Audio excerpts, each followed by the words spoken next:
Hello नमस्कार welcome to a blog again जय जगन्नाथ आज गोटे स्पेशल ब्लॉग आम मैंने आसिकी पहुँच जाइए कौटी कहले जगार नाम क्राफ्ट विलेज रघुराजपुर जोटा कि पुरी रे अच्छी चंदनपुर पाखे से आज इंट्रो ब्लॉग करुच्ची जस्ट आउ दी अल्प वाट पर पहुँचू चलते आपको देखी आम कहीं आसू ये बहुत भल से पट्टी काम हुए पट्टी रे माने पूरा पेंटिंग हुए पूरा फाइन आर्ट बहुत बढ़िया काम हुए आपको देखी गोटे भाईना आमको से बाटर देखले तो सहित आम जाऊँ आगे तो देखी चलो आप देखा यहाँ गोटे स्पेशल ब्लॉग ठीक अच्छे गोटे नबार अच्छी घर पर तो चलो देखा आपण देखा आपने देखते blog okay A few moments ago.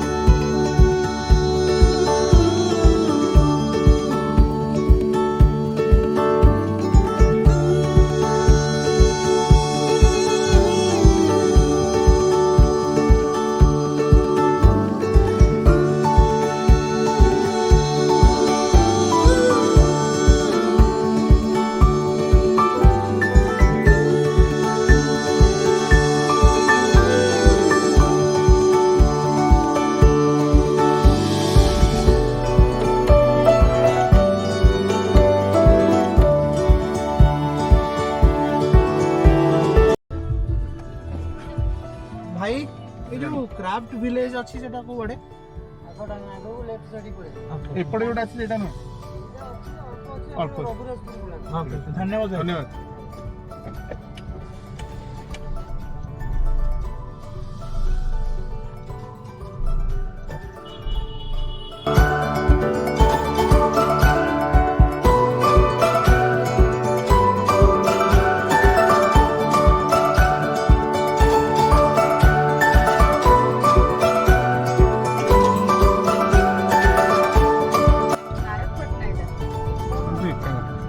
Raghurajpur भी कहते हाँ कहले पचार मौसा पचार मौसा मौसा रघुराजपुर जावाई एपटे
सूता लुगा को कोया मझी अठा कोया मझी अठा ग्राइंडिंग करके कोया मझी ग्राइंडिंग कला अठा से अठा लुगाटे से जाको कर गोड़ा है खरा सुखा ये सुखी सारा व्हाइट चॉक जो खड़ी गुंड पेस्ट हुए तापर आमर जो पत्थर अच्छी खदर पत्थर खदर पत्थर दी साइड घसा है जो साइड काम हुए से साइड चिकन पत्थर घसा ये कंप्लीट होला पर आपको कह जाए पट्टी या पर जो चित्र हुए से या पट्टचित्र कहे ये कह जाए पट्ट या चित्र बोले पट्टचित्र कहे या पर जो हम व्यवहार करूँ कलर सब नेचुरल कलर व्यवहार कलर सार सब देखिए पांचटा है मेन कलर धला ब्लू नाली हलदिया कला या द्वारा आम जो कला जो आम किरोसिन लैंप ऊपर एमती तीन साइड कभर कर टीवीटा लगे ऊपर गोटे टीन कि टावर लगे जो कलाटा लगे से कलाटा जो कार्बनटा से कलाटा जो ऊपर लगे हाँ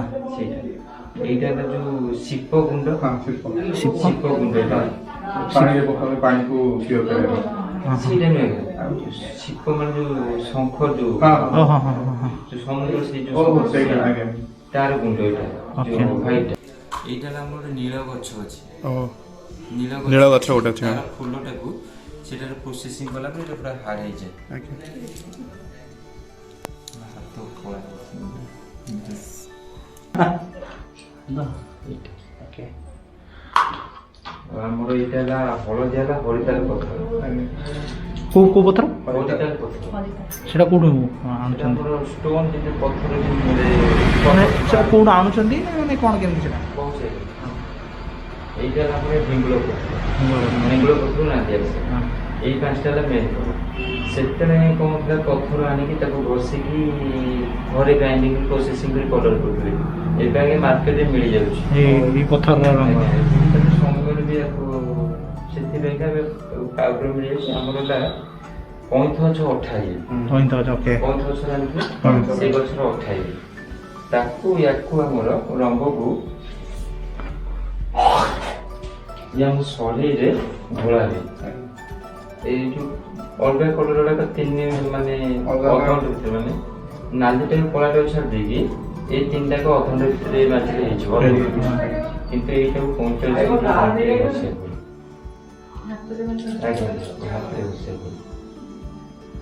ଅଧଘଣ୍ଟା ଘଷିବାକୁ ପଡ଼ିଥାଉ ଓକେ ତାପରେ କଲରଟା ତିଆରି ମାନେ ଅଲଗା ଅଲଗା କଲରକୁ ସେ ମିକ୍ସ କରିକି ଆପଣ କରୁଛନ୍ତି ଆଉ ଏଇଟା ହେଲା ଏଇ ପାଞ୍ଚଟା ହେଲା ମେନ୍ କଲର ଓକେ ୟା ପରେ ଯୋଉ ଉପରେ ଆପଣ କହିଲେ ଦରକାର ସେ ହିସାବରେ ମିକ୍ସ କରିବେ ଆଉ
ଆଜ୍ଞା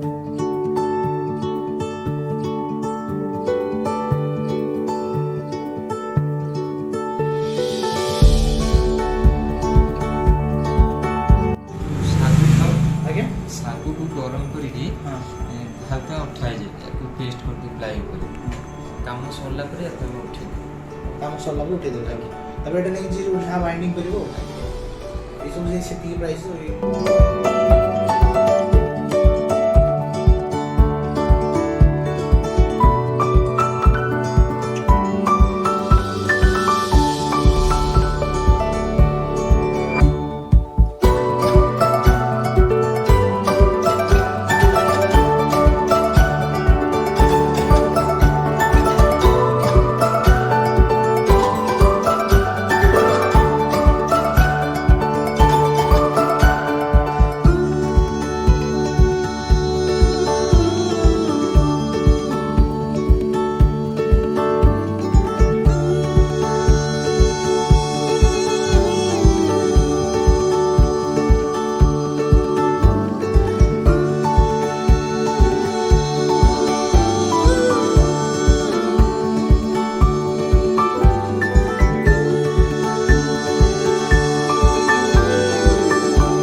ଦେଖିଲୁ ଆମେ ପୁରା ପଟ୍ଟଚିତ୍ର କେମିତି ସେ ତିଆରି କରୁଛନ୍ତି, ସେ ପଟ୍ଟିଟା କେମିତି ତିଆରି ହେଉଛି, ସେ କେତେ ସୂକ୍ଷ୍ମ କାରୁକାର୍ଯ୍ୟ ସେ କରୁଛନ୍ତି। ତାଙ୍କ ନାଁ ଥିଲା କିଶୋର ଭାଇ। ଆପଣମାନଙ୍କୁ ବି ଯଦି ଦରକାର ଆଉ ଆପଣମାନେ ଯଦି ଚାହୁଁଛନ୍ତି ମାନେ ଆପଣଙ୍କ ଘରେ ଲଗେଇବା ପାଇଁ ଏମିତି ଜିନିଷ, ବହୁତ ଭଲ ଜିନିଷ ମାନେ ଘର ପାଇଁ ବି ଲକି ଆଉ ଘର ବି ବହୁତ ସୁନ୍ଦର ଦେଖାଯିବ। ତ ଆମମାନେ ବି ପ୍ଲାନ୍ କରିକି ଆସିଥିଲୁ ଗୋଟେ ନେବା ପାଇଁ, ଯେଉଁଟାକି ଆମେ ତାଙ୍କୁ ଅର୍ଡ଼ର ଦେଇକି ଆସିଲୁ। ତ ପ୍ରାଇସ୍ ତ ମୁଁ ଆପଣମାନଙ୍କୁ କହିଲି କିଛି କିଛି। ଅବଭିୟସଲି ଏତେ କାମ ଭଲ କାମରେ price is nothing right. So ବହୁତ ଭଲ ଜିନିଷ। ତାଙ୍କ ନାଁ ହେଉଛି କିଶୋର ଭାଇ। ଆପଣମାନେ ଯଦି ଆସୁଛନ୍ତି କେବେ ସେଠିକି ଆସନ୍ତୁ। ତାଙ୍କ ନମ୍ବରଟା ବି ମୁଁ ଡେସ୍କ୍ରିପ୍ସନ୍ରେ ଦେଇଦେଇଛି, ଆପଣ ଡେସ୍କ୍ରିପ୍ସନ୍ରେ ଦେଖିବେ। ସେ କେତେ ସୁନ୍ଦର ଭାବରେ କଲେ ଆପଣ ଦେଖିଥିବେ। ମୁଁ ସେଇଟା ବି ଆପଣଙ୍କୁ ସେଇଟା ବି ଭିଡ଼ିଓରେ ଦେଇଛି, କେମିତି ମାନେ ଇନଷ୍ଟାଣ୍ଟ ସେ କଲେ। ଆଉ ବହୁତ ଭଲ ଭଲ ଜାଗା କ'ଣ ମାନେ ଆପଣଙ୍କର ଯଦି ଦରକାର ଚାହୁଁଛନ୍ତି ଆସିବା ପାଇଁ ସେଇ ଜାଗାକୁ ଯାଆନ୍ତୁ। ପୁରୀରେ ସେଇଟା ଚନ୍ଦନପୁରରେ। ଆପଣ କେଉଁଠୁ ବାହାରୁ କିଣିବା ଅପେକ୍ଷା ଯେଉଁଠି ସେଇଟା ତିଆରି ହେଉଛି ସେଇଠି ଆସିକି ନିଅନ୍ତୁ ହେଲା। ତ ବହୁତ ଭଲ। ଯଦି ଭିଡ଼ିଓ ଯଦି ଆପଣଙ୍କୁ ଭଲ ଲାଗିଲା, ଯଦି ଭିଡ଼ିଓ ଭଲ ଲାଗିଲା ଆପଣମାନଙ୍କୁ, ତ ଆପଣମାନେ ପ୍ଲିଜ୍ ଲାଇକ୍ ଆଉ ସବସ୍କ୍ରାଇବ୍ କରିଦିଅନ୍ତୁ, ଆଉ ସେୟାର କରିଦିଅନ୍ତୁ ସାଙ୍ଗମାନଙ୍କ ସହିତ, ଆଉ କମେଣ୍ଟ ଦିଅନ୍ତୁ କେମିତି ଲାଗିଲା ଆପଣଙ୍କ ଭିଡ଼ିଓ, ଆଉ ଏଇସବୁ ଆର୍ଟ କେମିତି ଲାଗେ ଆପଣଙ୍କୁ ପସନ୍ଦ ନା ନାହିଁ। ଠିକ୍ ଅଛି, ବହୁତ ବଢ଼ିଆ ଆର୍ଟ, ମୋତେ ତ ବହୁତ ବଢ଼ିଆ ଲାଗେ, ଛୋଟବେଳୁ ବହୁତ ବଢ଼ିଆ ଲାଗେ ଆର୍ଟ। ଭଲ ଲାଗେ କମେଣ୍ଟ ଦିଅନ୍ତୁ କେମିତି ଲାଗିଲା ଆପଣଙ୍କୁ ଆର୍ଟ। ଆଉ ଆପଣ ଯଦି ଜାଣିଛନ୍ତି ଆଉ କେଉଁଠି ଆପଣଙ୍କ ଏରିଆରେ ଅଛି, ତ ଏଇଟା ହେଉଛି ଓଡ଼ିଶାରେ ଗୋଟେ ଏରିଆ ଚନ୍ଦନପୁର ପାଖରେ, ଚନ୍ଦନପୁରରେ ପାଖରେ ଜାଗାଟା। ସୋ ଆସନ୍ତୁ, ବୁଲନ୍ତୁ, ଦେଖନ୍ତୁ, କିଣିକି ନିଅନ୍ତୁ। ସେମାନେ ବି ବହୁତ ମେହନତ କରୁଛନ୍ତି, ତାଙ୍କଠୁ ବି କିଣିକି ନିଅନ୍ତୁ। ଠିକ୍ ଅଛି, ସୋ ଚାଲନ୍ତୁ, ବାଏ ବାଏ, ଦେଖା ହେବ ଆଉ ଗୋଟେ ବ୍ଲଗ୍ରେ। Okay, tata, bye bye.